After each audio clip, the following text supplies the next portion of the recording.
ایران پر اسرائیل اور امریکہ کے خطرناک حملے جاری ہیں اور اسی باعث ایرانی شہر اورمیہ، کرج، خرم آباد اور قم میں تباہی مچ گئی ہے۔ تہران میں آج الصبح بجلی گھر پر حملہ کیا گیا، جس کے بعد ایرانی دارالحکومت اندھیرے میں ڈوب گیا۔ قم میں ٹربائن انجن پروڈکشن پلانٹ نشانہ بنا۔ خرم آباد میں امریکی اور اسرائیلی حملے کے دوران بچہ شہید جبکہ کئی افراد زخمی ہو گئے۔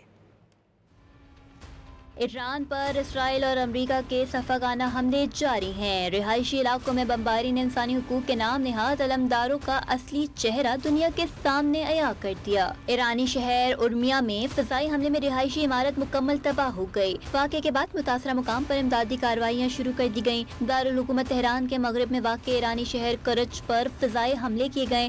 حملوں کے بعد آگ بھڑک اٹھی۔ خرم آباد میں امریکی اور اسرائیلی حملے کے دوران ایک بچے کی ہلاکت اور متعدد افراد زخمی ہونے کی خبر سامنے آئی۔ ایرانی میڈیا نے آگاہ کیا کہ حملے میں ایک رہائشی عمارت کو نشانہ بنایا گیا۔ ادھر قم میں ٹربائن انجن پروڈکشن پلانٹ کو نشانہ بنایا گیا۔ امریکی حملے کے بعد پلانٹ میں تباہی مچ گئی۔ سینٹ کام نے دعویٰ کیا کہ پلانٹ سے پاسداران انقلاب کی جانب سے استعمال ڈرونز اور طیاروں کے لیے ٹربائن انجن فراہم کیے جاتے تھے۔